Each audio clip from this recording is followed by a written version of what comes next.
ce modèle, il a aussi des limites, il a aussi des problèmes, il a aussi euh, voilà, des problèmes qui font que, en fait, il n'est pas si évident que ça.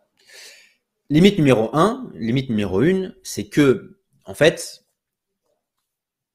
donc quand on fait une newsletter payante, il faut donner beaucoup de très bons contenus de manière payante, parce que c'est ce pourquoi les gens s'inscrivent. Donc les gens, quand ils s'inscrivent, ils s'attendent à recevoir du très bon contenu. Mais il faut également proposer beaucoup de contenu gratuit avant. Parce que sinon, comment est-ce que les gens nous découvrent? Et donc en fait, il faut avoir, donc souvent ce que les auteurs font, c'est qu'ils ont une partie gratuite et payante de leur newsletter. Mais la partie gratuite, il faut qu'elle soit au niveau pour inciter les gens à passer en payant. C'est ce que demande Émilie, c'est comment convaincre passer du gratuit au payant. En fait, c'est tout l'enjeu. Euh, et, et en fait, souvent, il y a un conseil qui revient pour les gens qui font une newsletter payante, c'est tes meilleures newsletters, elles doivent être gratuites parce qu'elles doivent donner envie aux gens de passer en payant.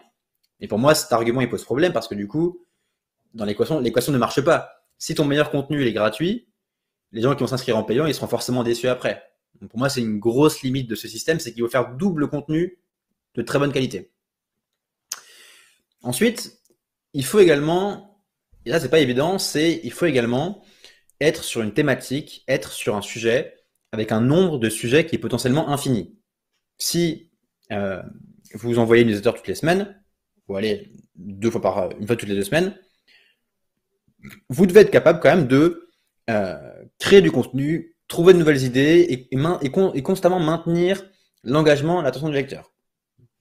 Et c'est pas évident sur toutes les thématiques. Donc le choix du sujet, je pense, c'est vraiment un facteur de succès clé pour les gens qui font ça. Ce que je disais, donc, c'est qu'en fait, c'est difficile de faire du marketing, c'est difficile de faire de l'acquisition marketing sans grosse audience existante. En fait, on a besoin d'un tunnel de conversion, d'un funnel en haut qui font que les gens nous découvrent en gratuit et ensuite ont envie de passer au payant.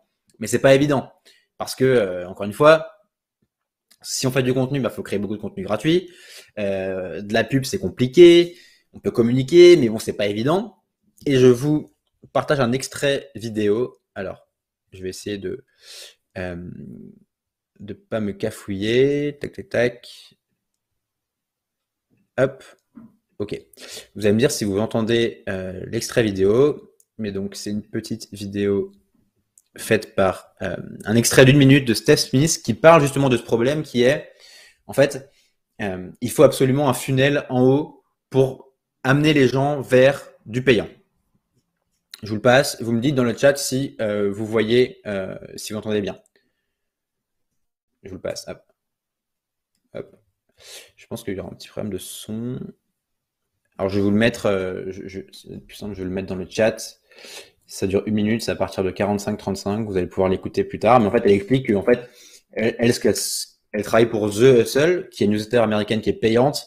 Et elle explique que le facteur clé de succès dans leur business, c'est quel est leur funnel d'entrée, en fait. Comment est-ce que les gens découvrent The Hustle et ensuite, parce que c'est ce qui fait que ensuite ils vont pouvoir passer en payant.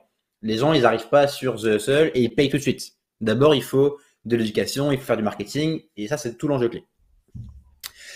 Et puis, un autre point, c'est que, alors on a vu que Substack, ils nous vendent le côté, c'est facile, 800 abonnés fois X, 10 € par mois, en fait, tu vis très bien.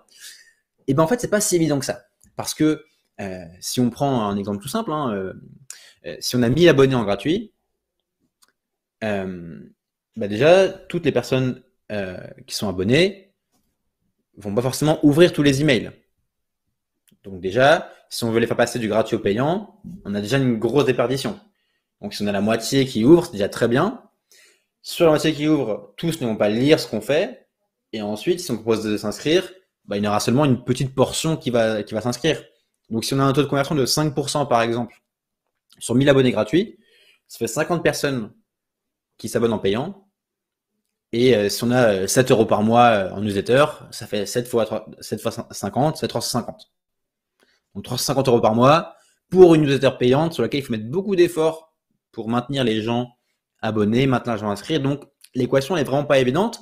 Surtout qu'il faut prendre en compte que Substack prend 10% et Stripe prend 3% par transaction. Donc concrètement, quand vous vendez votre newsletter à 5 $ par mois ou à 5 € par mois, en fait, il vous en reste que 4. Et après, il faut enlever les cotisations et il faut enlever les impôts. Et donc, si vous gagnez 50 $, eh bien, il y a 10% qui va à Substack et il y a 3% qui va à Stripe. Et ça devient non négligeable. Quand on fait 100 000 $ de CA annuel, c'est 10 000 € que prend Substack. C'est énorme. Et pour eux, ils n'apportent pas grand-chose. Et puis, dernier point qui va me permettre de faire la transition vers la suite, c'est je trouve que quand on rend accessible son contenu de manière payante, donc quand on fait ce modèle-là, on passe à côté de l'opportunité qui consiste à écrire pour diffuser ses idées et toucher des gens qui ne nous connaissent pas et à générer des opportunités comme ça.